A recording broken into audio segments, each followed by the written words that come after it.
Okay, so Pam Bondi's career might be completely over right now, and we're not talking about a political setback or a bad news cycle. We're talking about a federal judge catching her red-handed in what appears to be deliberate destruction of evidence in an active legal proceeding. This is massive. This is the kind of thing that doesn't just end political careers, it potentially lands people in prison. And the timing couldn't be worse for the Trump administration, because Bondi was supposed to be one of their key legal enforcers, one of the people cleaning up what they called the weaponization of the Justice Department. Instead, she's now facing potential criminal charges herself, and the fallout from this is going to be absolutely catastrophic, not just for her personally, but for Trump's entire legal and political operation heading into what's already shaping up to be a brutal 2026 midterm cycle. Now, before we get into exactly what happened here, let's be honest about something. You can't really trust mainstream media anymore. They're going to spin this story every which way, depending on which side they're on, but what you need is the actual facts, the real legal context, and an understanding of what this means for the balance of power in this country. That's why we built this channel, to bring you real stories, real context, and no corporate spin. If you want to stay ahead of the headlines, join our free newsletter. We'll send the news straight to your inbox every day. Just click the link in the description to join. And if you just want to support what we're doing, be part of the community that actually cares about the truth. All right, let's get back to the video. Here's what happened. Pam Bondi, who served as Florida's Attorney General and has been one of Trump's closest legal advisors and defenders for years, is now at the center of a federal court case involving allegations that she deliberately destroyed evidence that was under a preservation order. The judge in this case, U.S. District Judge Sarah Netburn, issued a scathing order earlier this week laying out what appears to be a systematic effort to delete emails, text messages, and other electronic communications that were directly relevant to an ongoing civil rights lawsuit. And this wasn't some accidental deletion or a technical glitch. According to the court documents, Bondi and her team were explicitly told multiple times that these records needed to be preserved. They were given clear instructions. They acknowledged those instructions in writing. And then, according to the evidence presented to the judge, they went ahead and deleted the materials anyway. The case itself involves allegations of misconduct during Bondi's tenure as Florida AG, specifically related to how her office handled investigations into allegations of civil rights violations and potential corruption. The plaintiffs in this case, a group of former state employees and whistleblowers, claim that Bondi's office engaged in a pattern of retaliation and cover-ups to protect politically connected individuals. As part of the discovery process, the court ordered Bondi's team to produce all relevant communications, including emails, text messages, and internal memos from a specific time period. What the plaintiffs discovered through forensic analysis of electronic records and testimony from IT personnel is that large swaths of these communications appear to have been intentionally deleted after the preservation order was issued. We're not talking about a few stray emails here. We're talking about systematic deletion of entire threads of communication, backup files that mysteriously disappeared, and in some cases, evidence that devices were wiped clean, even though they were supposed to be preserved for litigation. Judge Netburn's order doesn't mince words. She writes that the evidence suggests a deliberate and coordinated effort to destroy materials that would have been highly damaging to the defendants. She notes that the timing of the deletions, coming just days after the preservation order was served, is extremely suspicious. She points out that multiple individuals with technical expertise have testified that the patterns of deletion they observed are inconsistent with accidental or routine data management practices. And she explicitly states that the court is considering sanctions, which in cases like this can range from adverse inference instructions, where the jury is told to assume the deleted evidence would have been harmful to the party that destroyed it, all the way up to criminal contempt charges and referrals to prosecutors for potential obstruction of justice charges. And this is where things start to unravel for Bondi in a way that goes far beyond just this one case. Because if a federal judge is openly stating in a written order that she believes evidence was deliberately destroyed, That's not just a civil litigation problem. That's a potential federal crime. Obstruction of justice, spoliation of evidence, contempt of court. These are serious charges that carry serious consequences. We're talking about potential prison time, disbarment for an attorney, and complete destruction of any remaining credibility in legal or political circles. And for someone like Bondi, who has built her entire career on being a tough, on-crime prosecutor and a defender of law and order, being caught red-handed destroying evidence in a federal case is about as bad as it gets. But here's the problem, and this is what makes this story so much bigger than just Pam Bondi's personal legal troubles. She's not just some former state official dealing with an old lawsuit. She's been one of Trump's most visible legal defenders. Someone appeared regularly on television defending his actions. Someone who was considered for high-level positions in a potential second Trump administration. Someone who represented him during his first impeachment trial. She's deeply embedded in the Trump legal and political operation. And if she's facing criminal charges for evidence destruction, that raises serious questions about the legal practices and ethical standards of the entire Trump legal team. It opens up a whole new line of inquiry into how other cases have been handled, whether evidence preservation has been taken seriously in other litigation, and whether there's a broader pattern of obstruction and cover-up. Now, let's break down what this actually means, because this has implications on multiple levels that are going to play out over the next several months. First, understand that evidence destruction in federal litigation is taken extremely seriously by courts. The federal rules of civil procedure and the criminal code are very clear about the obligation to preserve evidence once litigation is anticipated or underway. Courts issue preservation orders specifically to prevent parties from destroying potentially damaging materials. When someone violates those orders, judges have broad authority to impose sanctions, and in egregious cases, to refer the matter for criminal prosecution. What Judge Nepburn is signaling in her order is that this case appears to meet the standard for egregious misconduct. She's not just saying there was some sloppiness or negligence. She's saying the evidence suggests intentional destruction of materials that were under a court order to preserve. Second, the legal consequences for Bondi personally could be devastating. If this moves forward to criminal contempt or obstruction charges, she's looking at potential federal prosecution. Even if it doesn't reach that level, the civil sanctions in this case could include default judgment against her on key issues, which would mean the plaintiffs essentially win on those points without having to prove their case because the court assumes the destroyed evidence would have supported their claims. That's a nuclear option in litigation, and judges typically only go there when they believe the misconduct was particularly blatant. For an attorney, this kind of finding can also trigger bar disciplinary proceedings. State bar associations take evidence destruction very seriously, and a finding by a federal judge that an attorney engaged in this kind of misconduct can be grounds for suspension or disbarment. For Bondi, who has practiced law in Florida for decades and has built her reputation as a prosecutor and legal advocate, losing her law license would be a career-ending event. Third, the political fallout is going to be massive, and it's going to hit at exactly the wrong time for Trump and his allies. We're heading into a 2026 midterm cycle that's already looking difficult for Republicans. Trump's legal troubles, his various criminal and civil cases, the ongoing investigations, all of that creates a narrative problem for Republicans trying to position themselves as the party of law and order.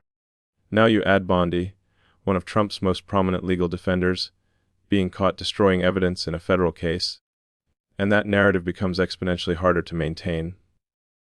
Democrats are going to hammer this point relentlessly. They're going to argue that the Trump legal team isn't just defending controversial positions. They're actively obstructing justice and destroying evidence. They're going to point to this case as evidence of a broader culture of lawlessness and corruption. And for moderate and independent voters who might be persuadable on some issues, this kind of scandal reinforces every negative perception about Trump and his associates. Fourth, this opens up a whole new set of questions about other cases involving Trump and his legal team. If Bondi was willing to destroy evidence in this case, what about other litigation? What about the various investigations into Trump's business practices, his handling of classified documents, the January 6th investigation, all of the civil and criminal cases that have been swirling around him for years?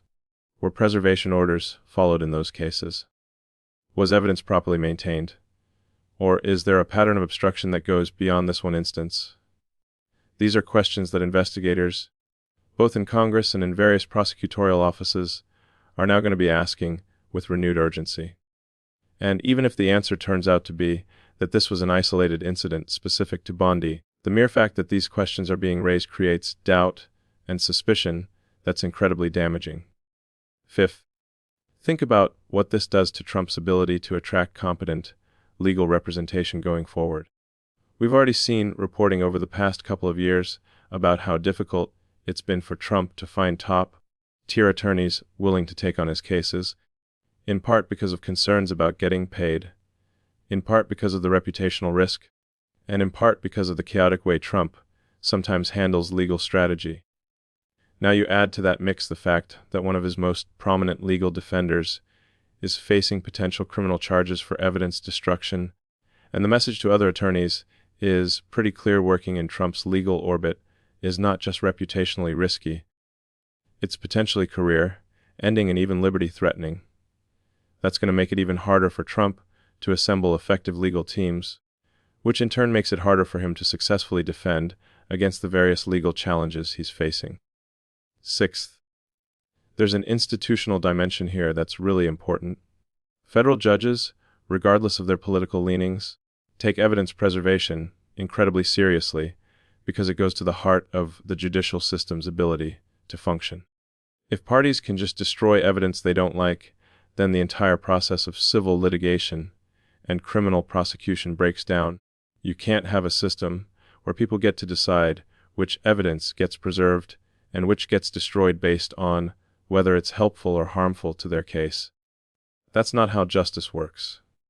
So when a federal judge issues an order like this, laying out what appears to be systematic evidence destruction, it's not just about one case. It's about defending the integrity of the entire judicial process.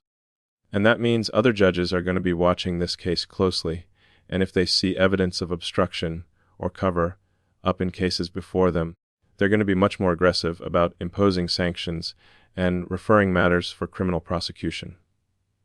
Seventh, consider the international dimension, which might seem tangential but actually matters quite a bit.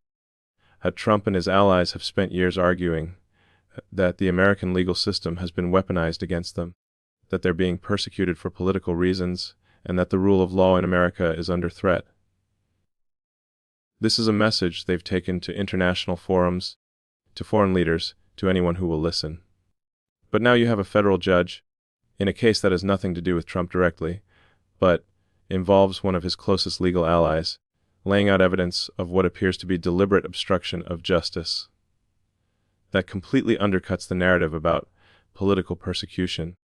It suggests that the problem isn't a weaponized legal system going after innocent people, but rather a pattern of misconduct by Trump and his associates who think they're above the law. And for foreign observers, for America's allies and competitors alike, this reinforces concerns about the rule of law and institutional stability in the United States. Now, what happens next? The immediate next step is that Judge Netburn has scheduled a hearing to determine what sanctions, if any, should be imposed. Bondi's legal team is going to have an opportunity to respond to the allegations, to present their own evidence and arguments, and to try to convince the judge that the evidence destruction wasn't as deliberate or systematic as it appears. But based on the judge's order, that's going to be an uphill battle.